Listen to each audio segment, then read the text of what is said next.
Hello, everybody. Welcome to the A to Z podcast. And today on Featured Film Tuesday, we actually started kind of a new trend for you guys. But before we get into that, as you guys already know, my name's Alex. And I'm Zach.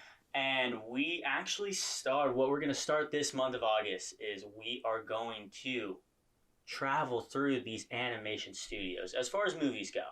So we have, this week we did a Studio Ghibli film, which we'll get into that right now.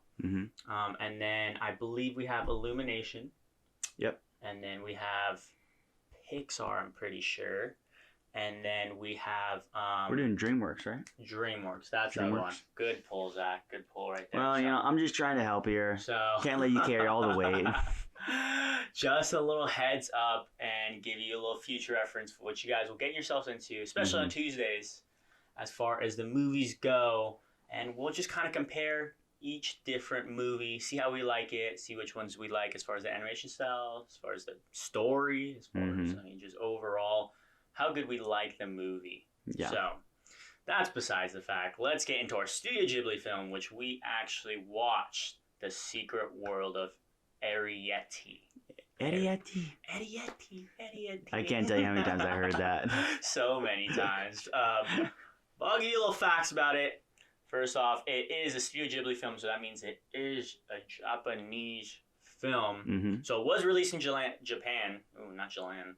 Japan in July of 2010.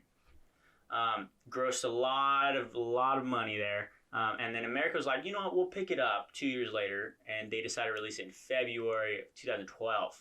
So in America, it made $19 million, which not bad.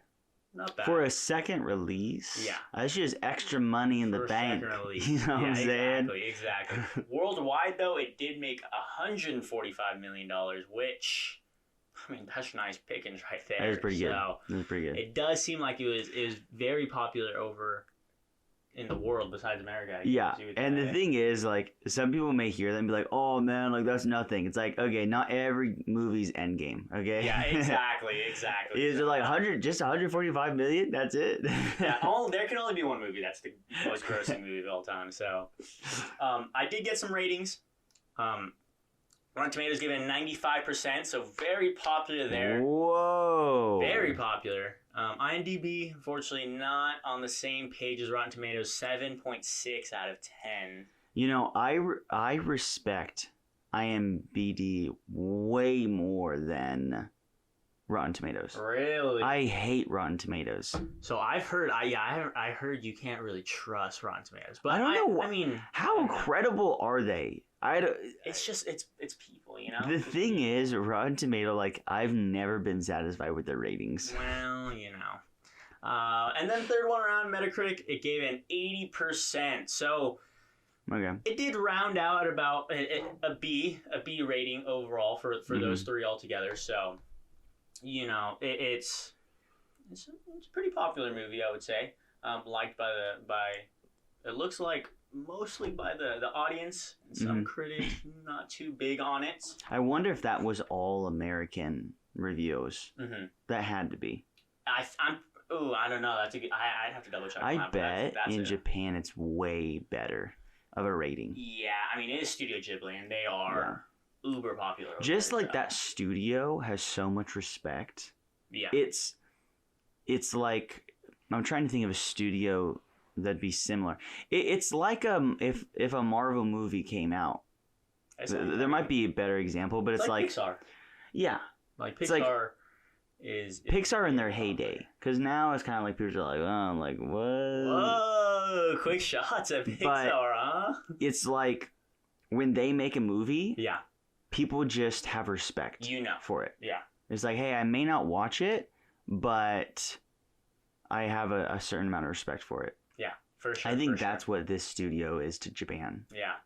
And the American version is very, very, it's very much filled with a bunch of popular actors and actresses. If you guys are Disney fans, which I'm a little bit younger than you, Zach, so some of these actors and actresses I grew up with.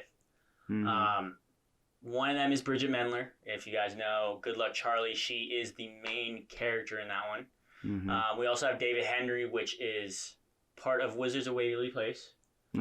Which, I mean, that was a jam back in the days. See, I'm too old for that actor.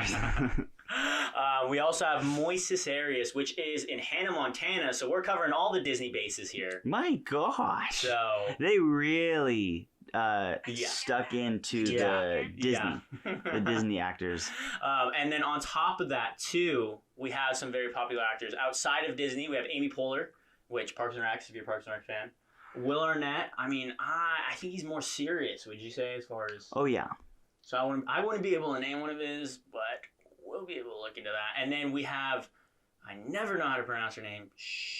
It's like Cerise Ronan, or like Saoirse Ronan. Or hey, your guess is as best as mine. Something like that. And she's a very popular actor right now. She's in Lady Bird, which was pretty highly nominated as far as that's her most awards recent goes.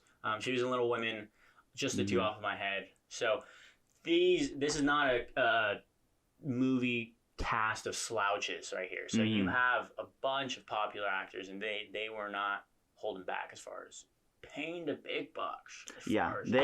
I mean, you could just tell that it was a huge success in Japan, and they didn't want to just bring it over with the subtitles because, I mean, people are just biased against those movies. Exactly. They won't watch them, and they knew it. So they really invested in trying to bring this to the mainstream audience. And I think they did their best. I think they did their absolute best for that. And knowing it came out that recent too with those actors, I thought it was a little bit older, actually. Yeah. I mean, it's pretty, it's got some age on it. Yeah. I mean, 8 years, it feels, I mean, when I say 2012 still, to this day, even though it's 2020, it feels like it should be 2 years ago. So, I mean, time flies, for sure. That's true. But let's get into the movie a little bit.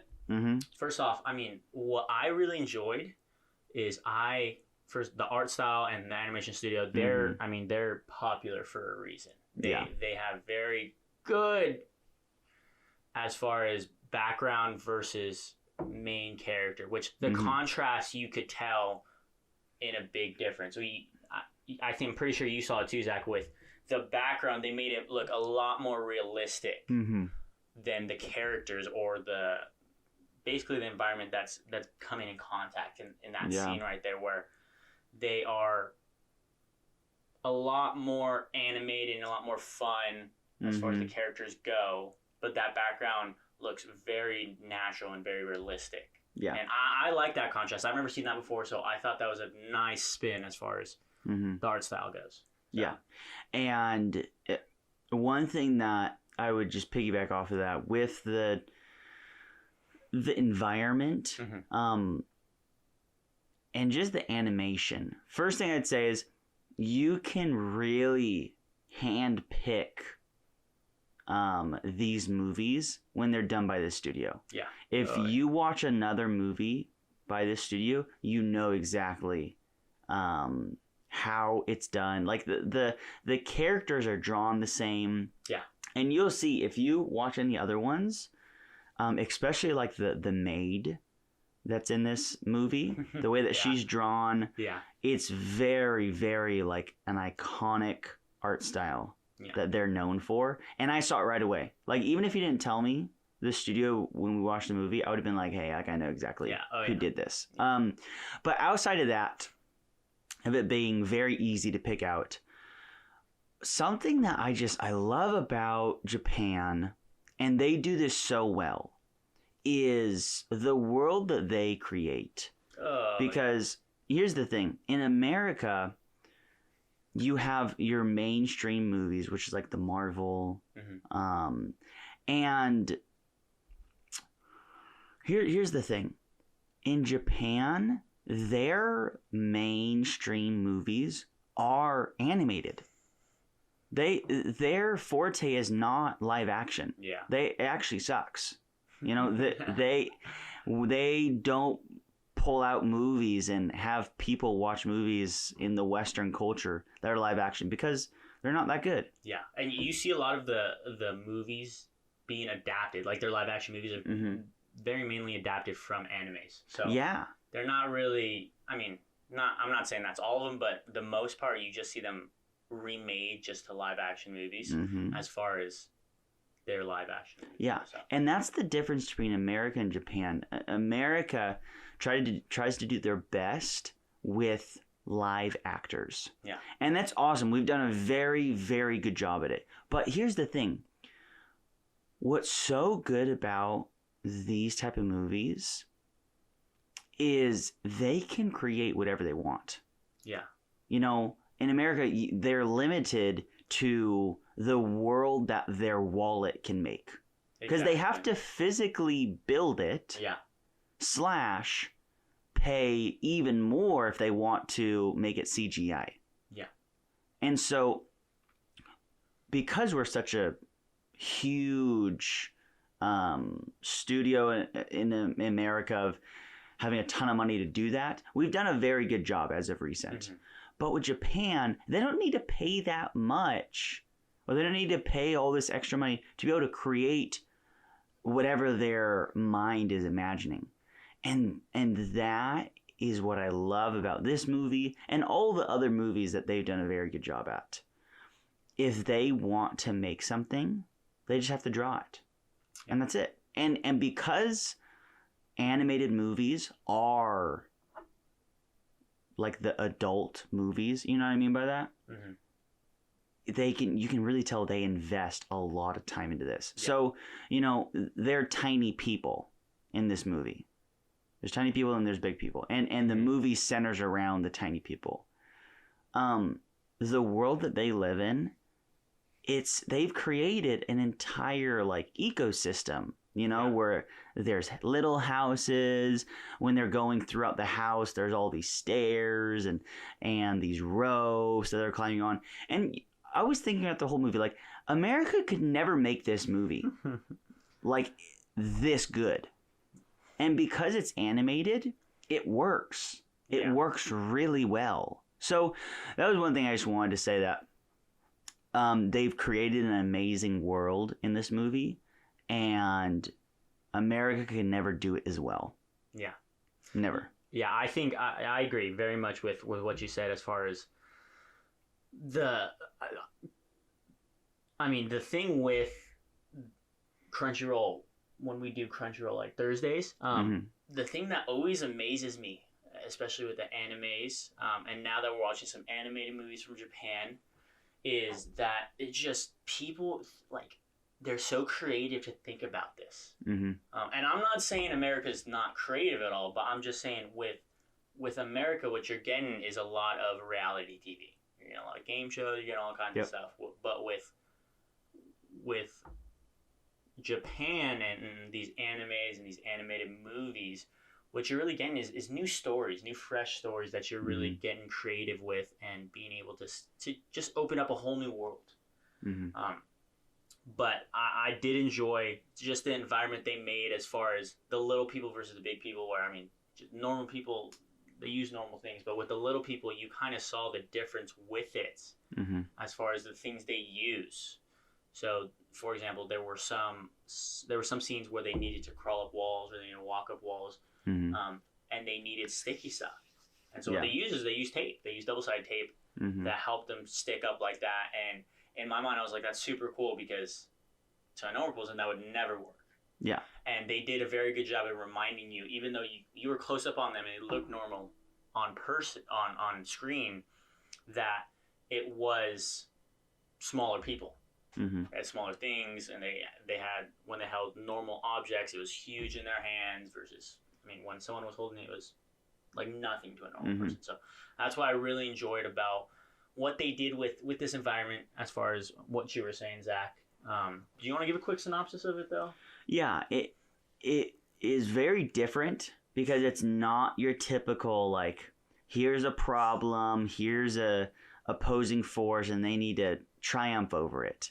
The synopsis is basically, there's this guy, normal person, moving into this house, and he is slowly but surely figuring out that there are little people that live inside his house.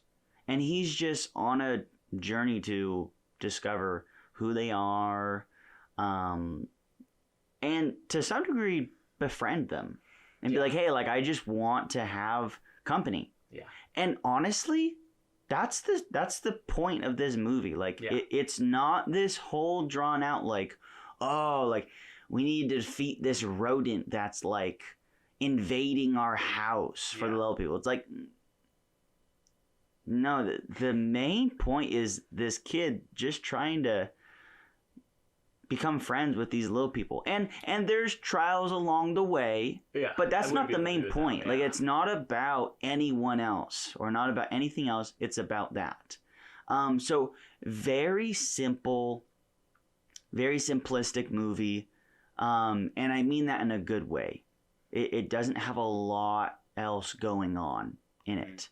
And as I was thinking, as we watched the movie, I was like, man, like, I wonder what is going to be the takeaway from this movie. Yeah. As I was watching it. And I think that's always a thought process throughout every movie. That's especially what I look for in movies, for sure. Yeah. And the thing with Japan is they make you fight for their themes more. Okay. And what I mean by that is, at the end of an American movie, it's very obvious what the takeaway is. Yeah. It's like, oh, like, you know, friendship is something that can move mountains. I don't know.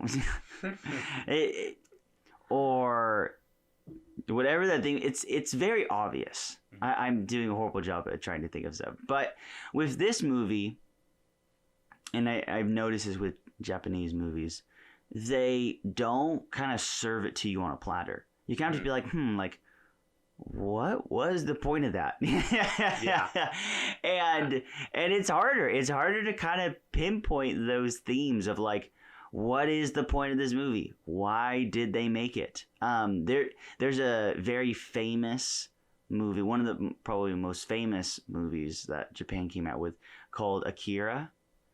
And I watched that movie and I was like, what the heck happened? I seriously walked away and I was like, I don't know why it was made. I don't know what they're doing. And after I watched some videos about it, I realized, like, wow, like, there's a ton going on. They just don't spell it out for you. And this movie is very similar, where I was thinking, like, like, what are they trying to communicate here? Because it's not this whole, like, oh, you know, if we work together, we can overcome this obstacle. It's like, no, that's not the theme. There's a lot. There's a lot more going on behind the curtain than you'll see in this movie. It's because it's not this kid's movie. It's not a kid's movie where, you know, you're getting all lovey-dovey in the end. You could tell, like, this was made with kids over 13 to be the audience. An older audience, for sure. Yeah, you know, and it kind of throws you off because I expect, okay, if I'm watching an animated movie, I expect this is going to be a kid's movie. But I think it's a little bit more than that. Yeah, I definitely get what you're saying there, for sure. I agree with you in what you said as far as the plot and everything. I, at times, though, felt like it was very much a kid's movie. So I do agree. It's for an older audience, and it is catered more towards, like I said, an older audience. But as far as the people, the way they act, the main plot, I felt like it was very kid-driven. Now, on top of that, which I'll break that down, but I will say it is very, very, I would say, heavy at times, for sure. But that's part of the Studio Ghibli line, from what I've seen, is they're gonna explore more of those features, and they're gonna explore more of those topics that people don't want to talk about.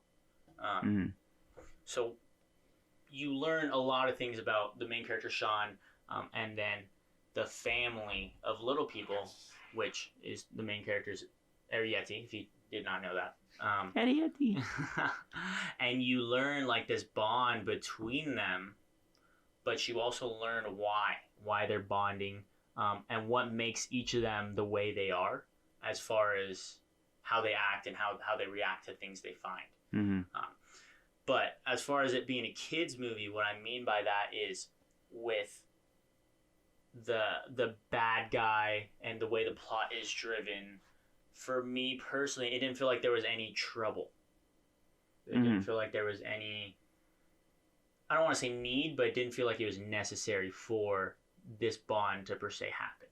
Mm-hmm. Okay. Which it's a good bond. Don't get me wrong. I did enjoy how Sean and Arrietty came to meet each other, but I did notice that it was very childlike as far as that went. Mm-hmm. Because with the bad guy, I mean, my only knock, I mean, a big knock on the bad guy was I felt like it was forced. I felt like the bad guy was forced, which personally I would have liked if they went a more environmental route. Yeah. Of they're fighting environments that's gonna be a lot more harder for them, instead of making a character a bad guy, which didn't feel like they were all that bad. It's more like they were weird and kooky a little bit. Yeah. So that was my knock as far as the bad guy went. Mm-hmm. And with the bad guy, you never felt like it was ever a threat. Like, you didn't feel like they were a threat. You know, I would agree, because to some degree, the depth is not there. I mean, you have the opposing force, and it's not believable. It really isn't. I never thought for a second, like, I'm scared. I'm scared for what's gonna bad thing happen to these I was people. on the same page there. There was never a thought of like, they might actually do some damage. Agreed. So that was something that definitely, it was lacking. It definitely was. Mm-hmm. But here's the thing. When it comes to the kids movie, the thing that I think really separates this from actual kids movies is at the end of a kids movie, it's a very like happily ever after. This doesn't have that. Yeah. And it doesn't try to be that movie where it's like, oh, like everyone's all good. It's like, no, like not everyone's good. Actually, like a lot of people aren't good.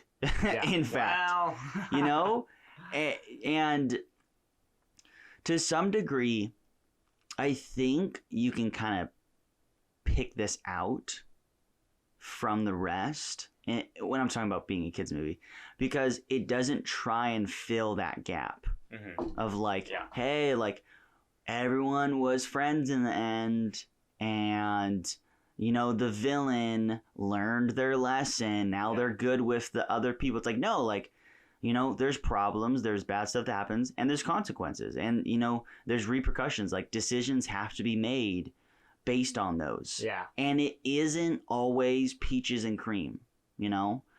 And I was wondering if they were going to do that route of like, oh, like everything worked out in the end. It's like, well, like, no. Yeah. No, it didn't necessarily. It didn't end in this very like cookie cutter Disney movie where all the kids are happy in the end. Yeah. When they finish the movie. So I think that was an indicator of it being not as much a kids movie, which I appreciated. And that might just be how Japan works with their movies. But I appreciated it. Yeah, I agree, definitely. I think the difference between this and a kids movie is it feels very whimsical when you're watching like a Disney movie. Yeah. Like if you have something very unrealistic, like, you know, it's like, oh my gosh, what's going on here? Like, I'm gonna get into an adventure. Yeah. Whereas with this movie, it felt like normal life. It felt like normal life, just with a little twist, like, oh, I have little people here. Yeah. And it wasn't like, oh, like what adventure can they take me on? Which I I liked it. I liked it for what it was, but what I think was the big thing was I agree with the ending. It wasn't like, oh, we lived happily ever after. Mm-hmm. Now the only knock I had on the ending is the ending was that there was very much a clear and concise, smart choice with it. Mm-hmm. There was no like, ooh, which way should I go? What should I do? But at the end of the movie, everybody was on the same page. It was like, yeah, you have a decision, and we all know what you should make. Mm-hmm.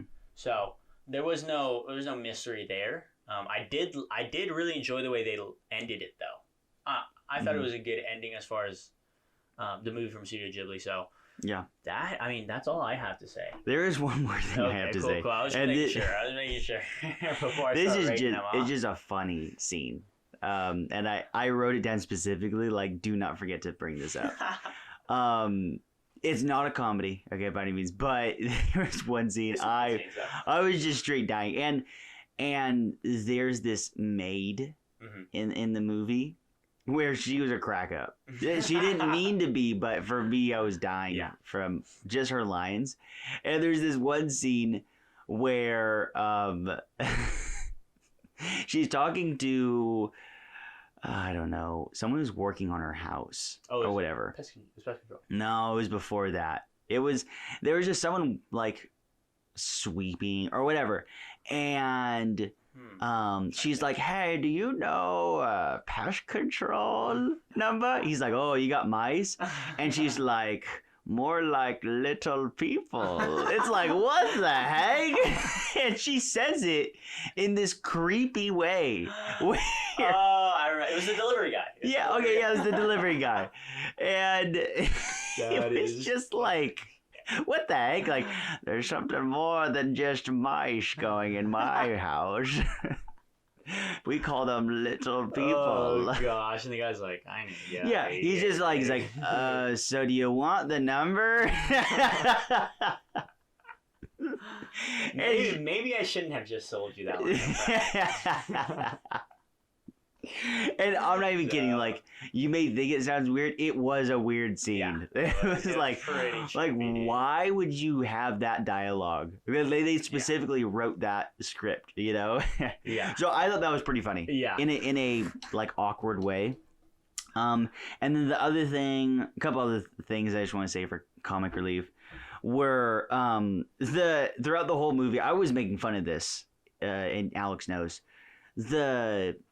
The two main characters, which it's the little girl, you know, Arrietty. The name of the movie, Arrietty. Arrietty. And then, I don't even know the guy's name. Who's John? And then there's John. he's a normal size guy. Yeah.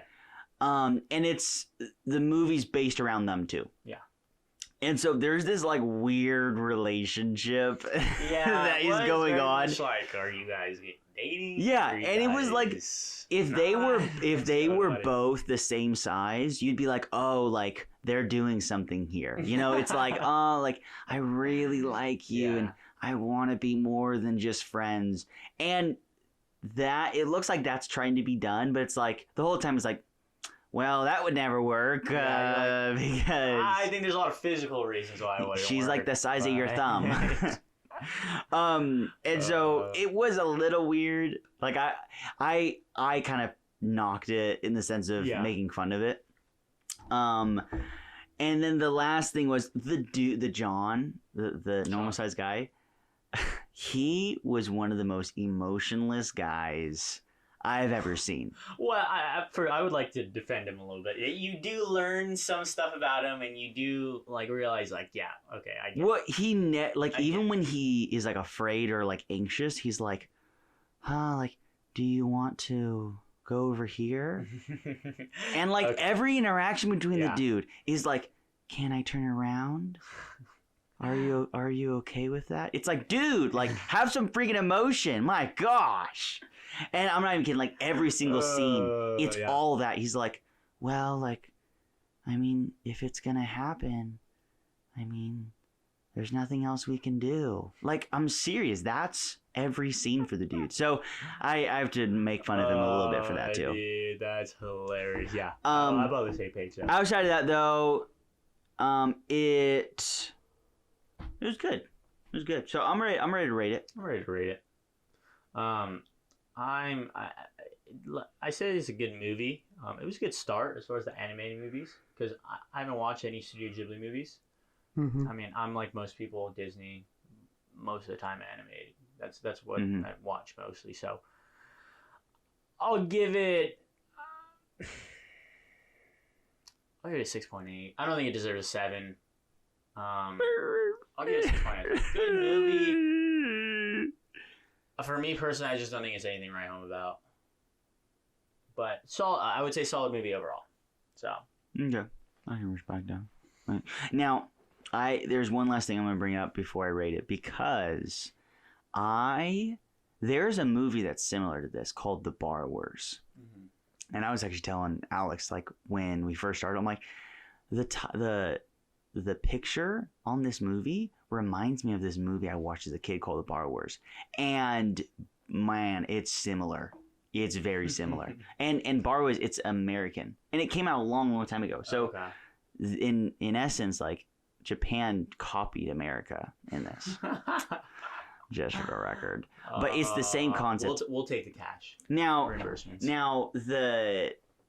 it looks really dated because they tried to, make little people in a big world. Was it live action? Yeah, it was live action. And so you could tell it's like, well, like, cringe.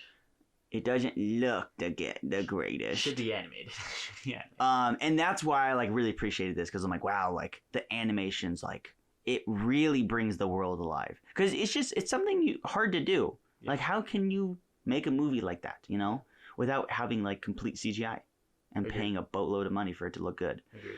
Anyways, with that said, the biggest thing going for this is the world that they created through the art. Yeah, which is amazing, by the way. Outside of that, it's just a very, I would say, below average movie. I wouldn't even say average. The best part about this is the visual aspect of it. With that said, I would give this a 6.5. Okay, so a little bit lower. I liked it a little bit. I liked it a little bit more. The art was the best thing about it. Everything after that wasn't as good, I would say. Best part is the art. Yeah. And it's something to appreciate. It is. Most definitely. I for sure agree there.